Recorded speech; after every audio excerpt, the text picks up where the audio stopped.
교수인가요? 그 학자 그분이 이런 얘기를 했습니다.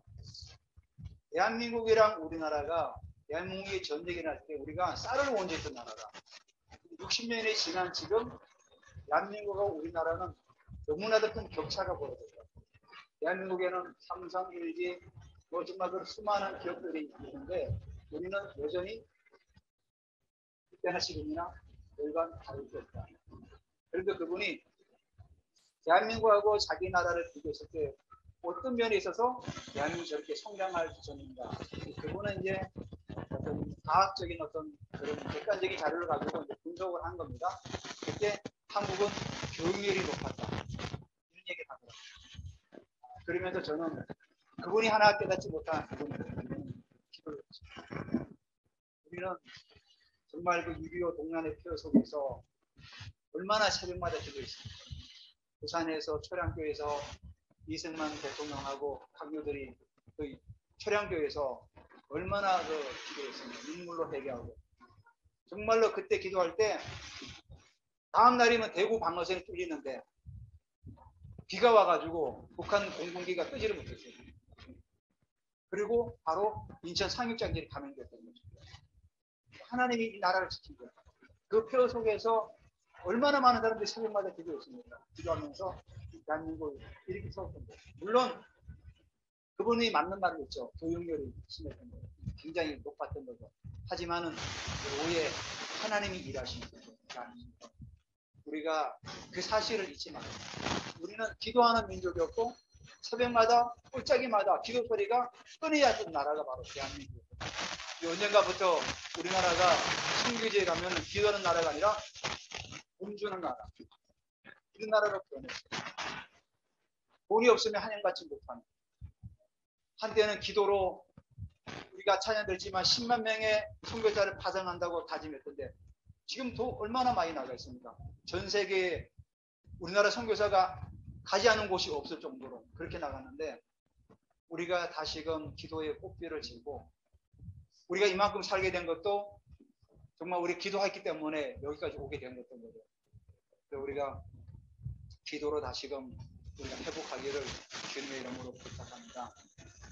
오늘 제가 그 십계명과 새 언약에 대해서 우리가 새로운 영적 시즌에 이제 우리가 들어왔습니다. 우리도 산했지만 정말로 제가 이 영적 세계를 모를 때는 그냥 말씀을 열심히 기도하고 하는데 기도를 왜 해야 되는지 뭐 목회자니까 당연히 기도해야 되고 교회를 다니니까 당연히 기도하는 것이 아니라 정말 이 기도가 하나님과 인격적인 깊은 교제 속에서 정말 하나님 앞에 교제하면서 기도해 나갈 때 하나님의 임재를 느끼고 그 임재 속에서 하나님께서 내게 말씀하시고 또 내 말씀에 그 순종해 나가는 그런 것들이 정말로 우리가 신앙의 정말 아름다운 모습 아닙니까?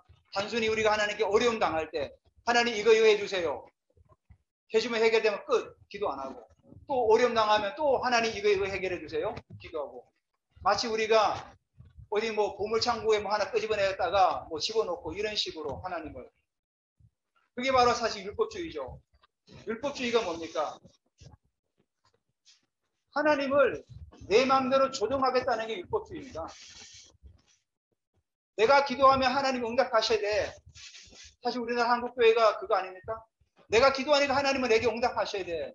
그 율법주의는 결국 뭐냐면은 내가 기도함으로 하나님을 조정할 수 있다는 거예요.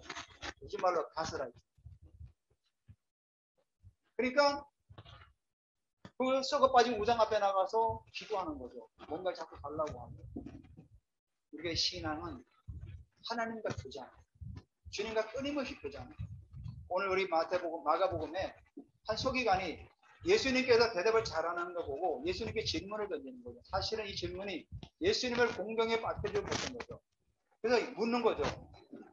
모든 계명 중에 28절이죠. 서기관 중 한 사람이 그들이 변론하는 걸 듣고 예수께서 대답을 잘하신 것을 알고 묻되 모든 계명 중에 첫째가 무엇이나이까? 모든 계명 중에 첫째가 뭡니까? 그때 예수님께 대답하실 때 첫째는 이것이니 이스라엘아 들으라. 이게 뭐죠? 신명기 6장 4절 5절 6절 그 말씀이에요. 세마 이스라엘 들으라 이스라엘아.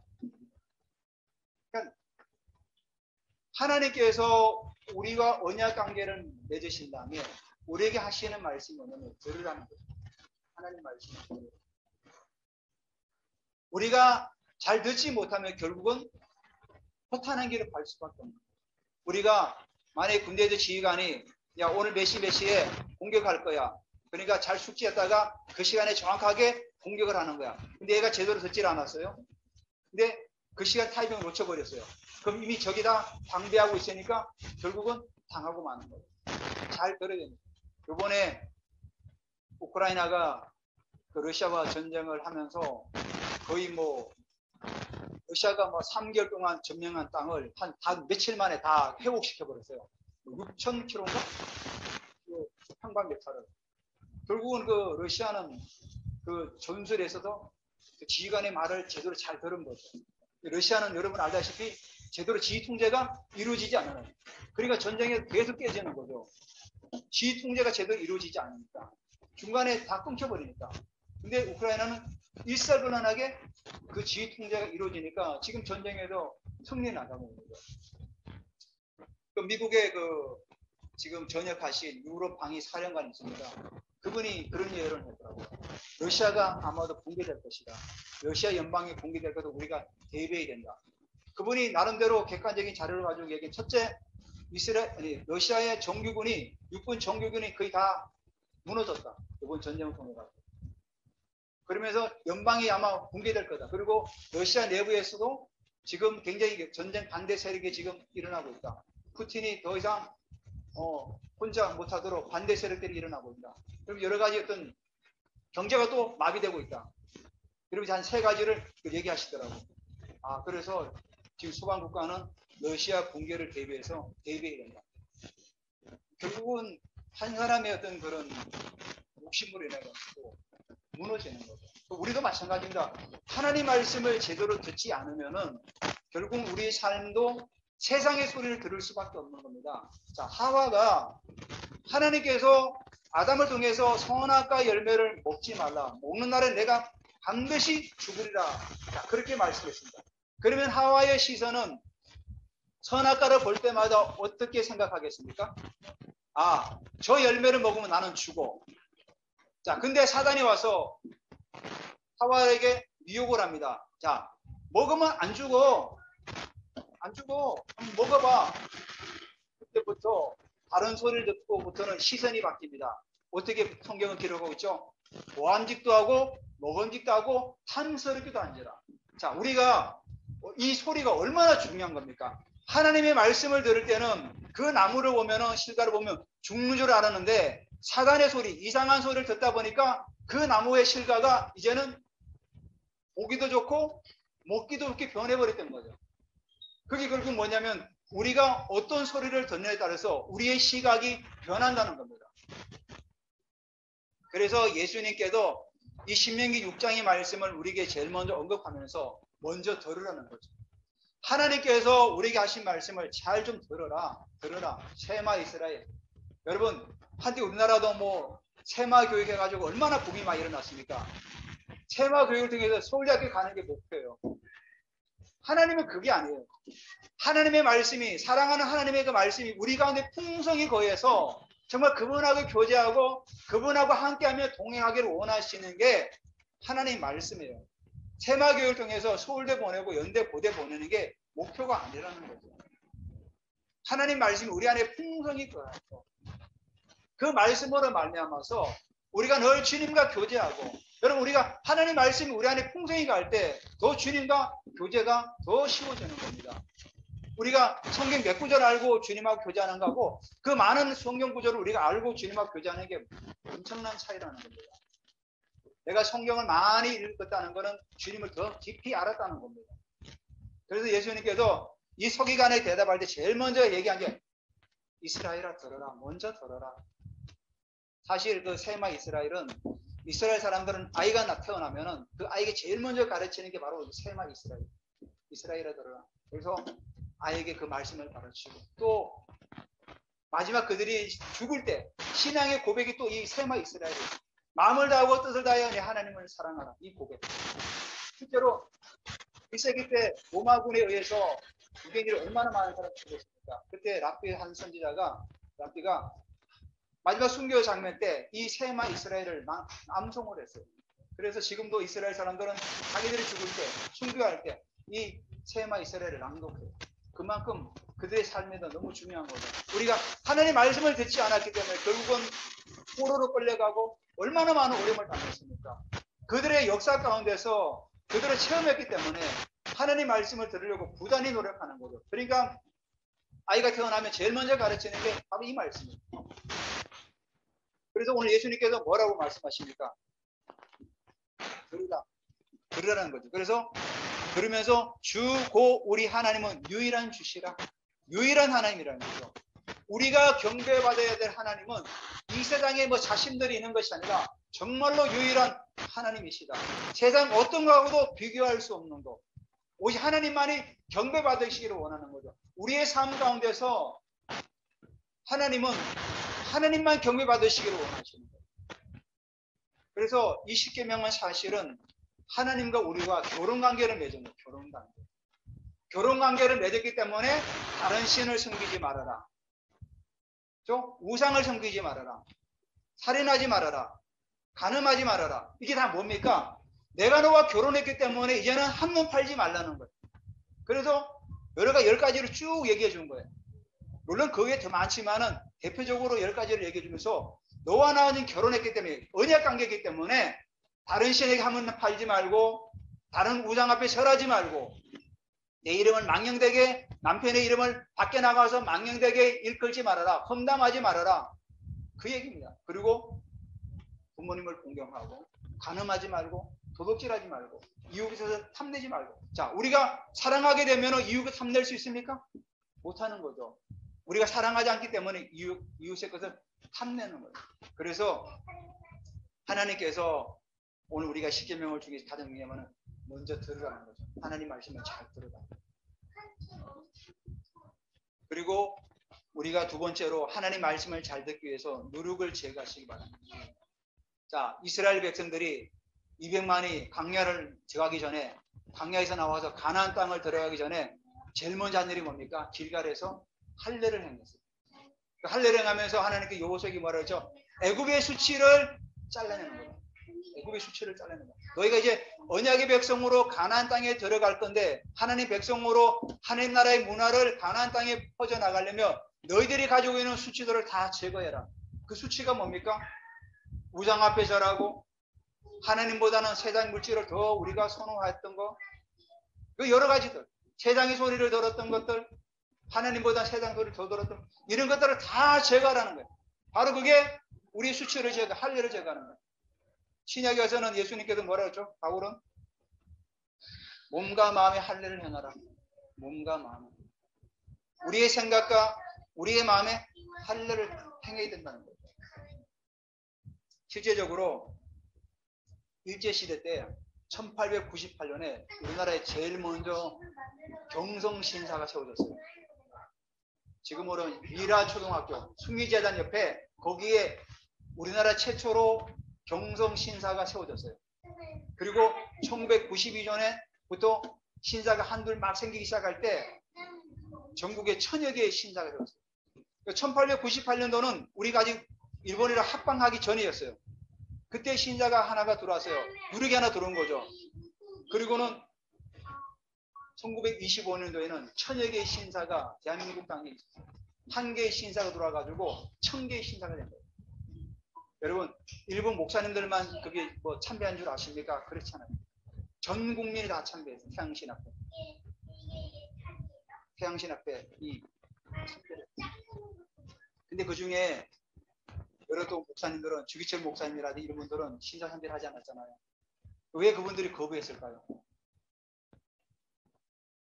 내가 하나님을 더 사랑합니다. 하나님과 내가 언약 관계를 맺었기 때문에 내가 하나님을 대신할 수가 없는 거죠. 하나님을 더 사랑하기 때문에 그걸 거부할 수 있어요. 그래서 나는 그 태양신에게 전하지 않아요. 난 하나님을 더 사랑하기 때문에. 결국 거부한 분들이 가지고 있는 심정은 바로 그거예요. 내가 하나님을 더 사랑하기 때문에 거부했던 거예요. 그래서 예수님께서 오늘 30절에 내 마음을 다하라. 내 마음을 다하여. 자, 마음을 다한다는 게 어떤 의미입니까? 마음을 다한다는 게 마음이라는 히브리 단어는 내부예요. 내부. 이게 심장, 뭐 마음 이런 단어를 가지고 있어요. 의지, 감정. 마음을 다한다는 건 두 마음을 품지 않는다는 거예요. 두 마음을. 자, 여러분 생각이 나면은 여러분 마음에 감동이 와야 하나요? 생각이 나면은 저 사람 생각하면은 막 너무 오래돼 감동이 오죠. 생각과 감정은 분리될 수가 없어요. 그러니까 마음을 다한다는 의미는 뭐냐면은 생각 따로 마음 따로 살아가는 게 아니래요. 여러분 우리가 말은 숨길 수가 있죠. 우리가 말하면서 말을 안 하면은 말을 숨길 수는 있죠. 근데 마음을 숨길 수 있습니까? 내가 저 사람을 막 되게 정말로 싫어하는데 겉으로는 말로는 너무 좋아요 이러지만 그 마음은 숨길 수가 없는 거예요. 하나님은 우리 마음을 감찰하시는 분이죠. 그래서 마음을 다한다는 그 의미는 너의 생각과 마음이 나에게 집중하라는 겁니다. 생각 따로 마음 따로 하나님을 섬기는 것이 아니라 마음을 다한다는 의미는 두 마음을 품지 않고 한 마음은 세상의 마음, 한 마음은 하나님 마음을 품지 않고 온전히 한 마음을 가지고 하나님을 바라보라는 거예요. 우리가 신앙생활하면서 참 여러 가지 어려운 과정들을 많이 겪어나가잖아요. 우리가 어떤 스탠스라고 하죠.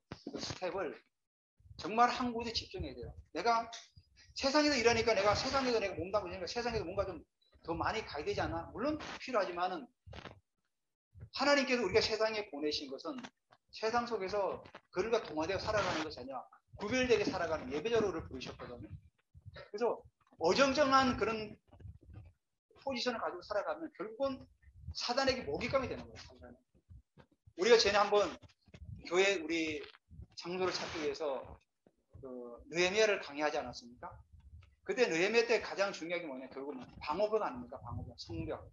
우리 영적 방어벽이 무너지면 사단은 끊임없이 우리를 공격해 들어오는 겁니다.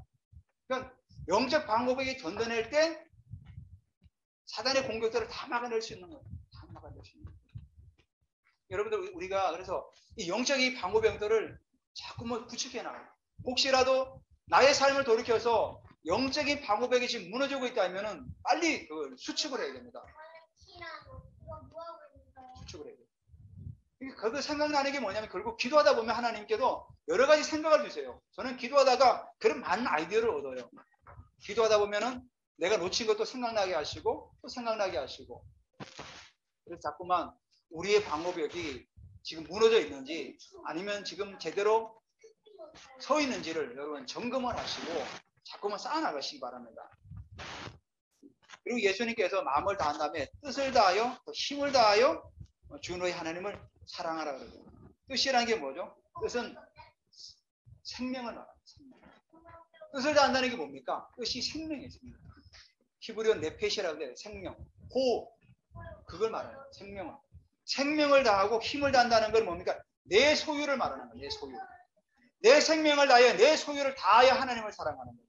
그러니까 결국 여기 30절 말씀 뭐죠? 내 마음을 다하고 목숨을 다하고 뜻을 다하고 힘을 다하여 이 말은 뭐죠? 나의 전 존재를 다하여 하나님을 사랑하는 거예요. 잠시 내가 교회에 나와서만 하나님께 예배하고 하나님을 사랑하는 것이 아니라 나의 살아가는 모든 삶의 환경 가운데 내 존재를 통해서 하나님을 사랑하라는 거예요. 그래야만이 우리가 온전히 하나님을 사랑할 수가 있다는 거예요. 예수님께서 오늘 우리가 십계명을 말하는데 십계명이 사실은 그 시내산에서 주지 않았습니까? 시내산 뭐냐? 출애굽기 19장 5절 6절에 보면은 세계가 다 내게 속하였나니 너희가 내 말을 듣고 내 언약을 지키면 너희는 모든 민족 중에서 내 소유가 되겠고 너희가 내게 대하여 제사장 나라가 되며 거룩한 백성이 되리라. 너는 이 말을 이스라엘 자손에게 전하였지니. 십계명 결국 여기 말씀 나오죠. 너희는 내게 대하여 제사장 나라가 되고 거룩한 백성이 되리라. 이 말을 이스라엘 자손에게 전하죠. 그러니까 내 언약을 지키고 내 말을 듣고 내 언약을 지키면은 너희는 모든 민족 중에 내 소유가 되고 하나님의 소유가 된다는 거죠. 하나님께서 친히 우리의 남편 되시고 우리 아버지 되시고 우리가 그의 자녀가 되어서 우리가 하나님 앞에 세워져 나간다. 근데 우리가 살아가면서 이스라엘 백성들이 역사를 보지만은 그들이 하나님 말씀을 제대로 순종했습니까? 그렇지 못할 때가 더 많았죠. 그러니까 사도행전 7장 51절에 베드로가 이런 고백을 했어요. 그 이스라엘 사람들을 향해서 목이 곧고 마음각이 할례를 받지 못한 사람들아, 너희도 너희 조상들과 같이 항상 성령을 거스른도다. 항상 성령을. 그러니까 하나님께서 이렇게 말씀하신 말을 그들은 제대로 듣지를 않았다는 거죠. 듣지 않고 행하지도 않았다는 거죠.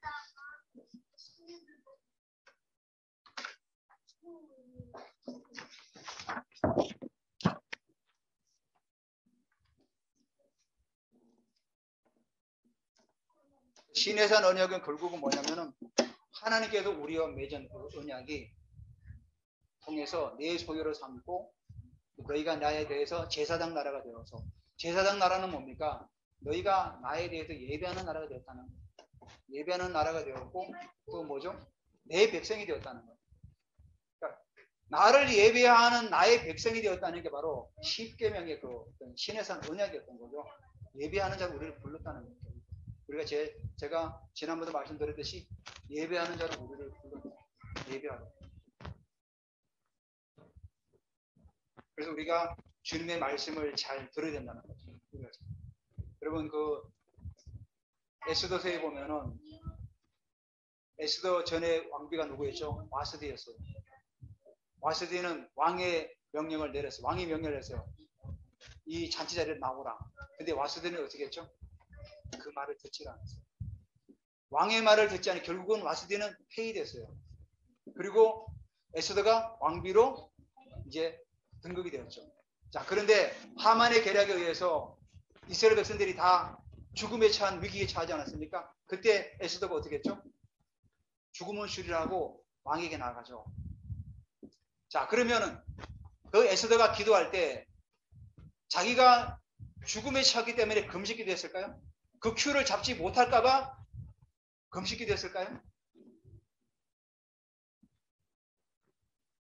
에스더는 왕이 자기를 사랑한다고, 왕이 자기를 사랑하고 하나님께서 왕을 통해서 그 사랑을 보여주기를 그는 확신했던 거예요. 그러니까 그가 담대하게 나아갈 수 있었던 거예요. 그때 왕이 큐를 내밀죠. 그래서 큐를 잡을 수 있었던 거죠. 왜? 에스더는 하나님의 음성을 제대로 들은 사람이죠. 그래서 우리가 말씀 가운데서 우리가 하나님 말씀을 제대로 잘 붙들고 나가야 된다는 거예요. 우리가 세 번째로 우리가 새 언약을 한번 보겠습니다. 제가 말씀을 읽어드릴게요. 우리가 읽지는 않는데 예레미야 31장 31절 34절이에요. 여호와의 말씀이라 보라 날이 이르니 내가 이스라엘 집과 유다 집에 새 언약을 맺으리라.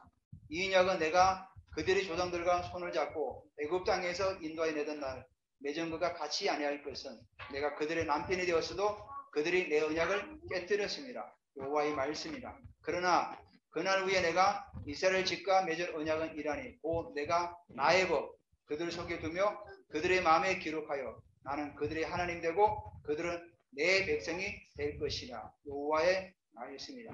자, 새 언약은 뭐라고 말씀하고 있죠? 예레미야가 이스라엘 백성들에게 또 우리에게 주시는 그 새 언약은 그 이스라엘 법이 옛날에는 시내산에 나와가지고 돌판을 주었죠. 돌판을 주었는데 돌판에 새겨 주었는데 이제는 어떻게 한다죠? 우리의 마음에 새겨주겠다는 거예요. 마음에. 우리의 심령에 하나님 말씀을 새겨주고 그 말씀을 우리 심령 안에 두겠다는 거예요. 새 언약은. 결국 이 새 언약은 뭐죠? 예수 그리스도께서 십자가에 죽으시고 부활하심으로 인해서 성령께서 우리에게 내주하시는 거예요.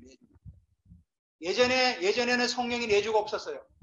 성령께서 거기 한번 임했다가 직분이 또 다음에는 떠나가고 이렇게 돼요. 근데 지금은 뭐죠? 새 언약은 성령께서 우리 안에 내주하셔서 영원토록 하시게 하시는 게 바로 새 언약이에요. 그래서 하나님께서 뭐라고 하냐면 우리 안에서 새로운 법을 주시고 나의 법을 그들 속에 두며 그들의 마음에 기록하여 나는 그들의 하나님 되고 그들은 내 백성이 될 것이다. 이 결국은 뭐냐면 새 언약은 예수 그리스도 십자가의 보혈로 말미암아서 우리가 하나님의 백성이 되고 백성을 되면서도 성령께서 내주하시는 그게 바로 새 언약이죠. 자, 그래서 예수님께서 6월절 어린 양으로 이 땅에 오신 거죠. 자, 이스라엘 백성들이 광야로 나갈 때 제일 먼저 한 일이 뭐죠? 그들이 6월절을 지키는 것이죠. 6월절. 히브리에 보니까 재미난 얘기 있어요. 애굽이라는 단어가 미츠라임이에요. 그 미츠라임 뭐냐면은 속박의 고통스러운, 좁은 이런 뜻을 가지고 있어요. 근데 광야가 히브리 말로 미드바르예요. 근데 말씀이란 단어가 뭔지 아십니까? 가바르예요. 광야 안에 말씀이라는 단어가 포함되어 있어요. 포함되어 있어요. 결국 뭐냐면은 이스라엘 백성들은 속박의 집에서 벗어나서 광야로 들어간 거예요. 광야가 뭐죠? 하나님의 말씀의 집으로 들어간 거예요. 우리가 보통 사람들은 그러죠. 광야 생각하면은 아 내가 뭐 고난받고 힘들고 어렵다고 우리 생각하지 않습니까? 광야 생각하면. 근데 하나님께서 함께 하실 때 이스라엘 백성들이 40년 동안 옷이 헤어지지 않고 신발이 헤어지지 않았어요. 우리가 광야하면 무조건 힘들고 우리가 고난 기간이 광야라고 생각하지만은 광야 속에서 하나님께서 함께 하시면은 그 함께하는 40년의 기간 동안 옷이 헤어지지 않았고 신발이 헤어지지 않은 그 기간이 바로 광야라는 거죠. 바로 광야에서 하나님께 주신 언약을 붙들고 그들이 하나님께 예배하고 나아갔던 거죠. 그래서 우리가 광야라는 시간표가 있을 때 우리는 어떻게 해야 됩니까? 아, 하나님께 나와 더 함께 하시는구나. 내가 더 말씀 속으로 들어가야 되는구나. 내가 더 말씀 속에 살아야 되겠다. 그런 의미를 가지고 우리가 또 살아가시기를 주님의 이름으로 축복드립니다. 그래서 우리가 이 광야 세대에서 이제는 생각을 변화시킨 삶을 살아가야 됩니다. 생각. 그래서 로마서 12장 2절에 보니까 너희는 이 세대를 본받지 말고 오직 마음을 새롭게 함으로 변화를 받아 하나님의 선하시고 기뻐하시는 것이 무엇인지 분별하라. 분별하라. 그러니까 이제는 우리가 하나님의 백성으로서 출애굽을 해서 6월절 어린 양의 피로 말미암아 우리가 구원받은 하나님의 자녀 되어서 성령이 우리 안에 내주하시잖아요. 그래서 이제는 내 생각과 내 마음이 변화되어서 하나님 앞에서 믿음으로 온전히 서야 된다는 거예요. 그래서 이제는 하나님이 정말 원하시는 소리가 뭔가를 우리가 기담아 들어야 돼요. 자, 바울은 정말 그 로마서나 사도행전에 보면은 자기가 정말 그 어떤 하나님께 버림받을지언정 이스라엘이 구원받기를 원한다는 그런 간곡한 마음이 있었어요. 내가 정말 하나님께 떨어진다 할지라도 나는 이스라엘이 구원받기를 원한다. 자, 근데 그게 바울의 신명이었어요. 근데 하나님은 어떤 마음이었죠? 하나님은 바울을 이방의 사도로 삼았어요. 그래서 바울은 어떻게 했죠? 나는 이방에게로 가겠다. 왜? 하나님의 마음이 이방인에게 있었기 때문에 나는 이방을 향해 나아갔던 거예요. 사모님은 하나님께서 자기에게 원하시는 생각이 뭔지 알았던 거예요. 그래서 자기는 이스라엘을 놔두고 이방으로 간 거예요. 이방으로 간 이유 때문에 얼마나 많은 고난을 받았습니까? 예루살렘에 와서도 이방인들을 구원하러 나는 볼다니까 막 그 사람들이 벌떼처럼 일어나서 바울을 때리지 않습니까? 그 이방이라 말 한마디 때문에. 그래서 우리가 마찬가지 지금도 하나님께서 나를 통해서 하시고자 하는 뜻이 내 생각이 아니라 하나님의 음성을 들어야 된다. 하나님께서 내게 원하시는 게 뭘까? 하나님께 오늘 이 시대에 이 시간에 내게 원하시는 게 뭔가를 우리가 들어야 된다. 자, 아브라함이 갈대아 우르를 떠날 때 하나님의 음성을 들었어요. 듣고 그가 가나안 땅에 도착했어요. 도착해서 하나님께 또 그에게 또 테스트를 하죠. 너 아들을 데리고 모리아산에 가라. 자, 그때 만약에 아브라함이 안 돼. 난 이삭을 내가 백세에 낳기 때문에 난 이삭을 포기할 수 없어.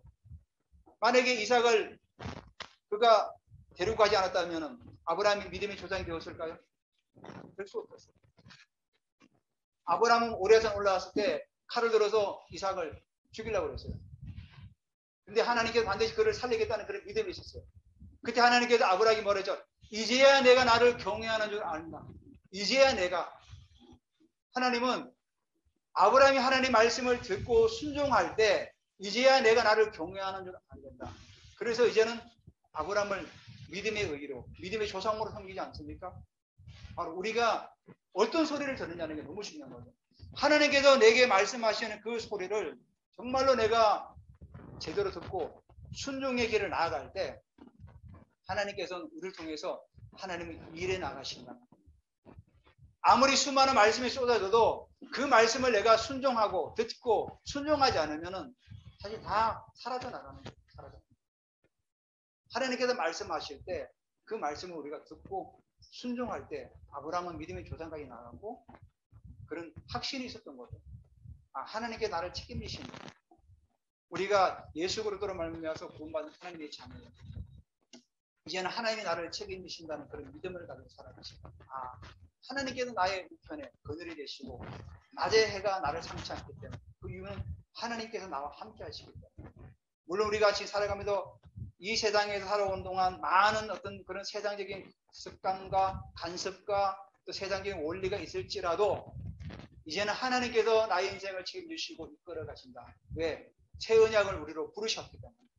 성령께서 내주하셔서 이제는 성령께서 나에게 말씀하시고 일해 가시기 때문에 이제는 성령의 내주를 넘어서 성령의 일하심을 여러분들이 목격하시기 바랍니다.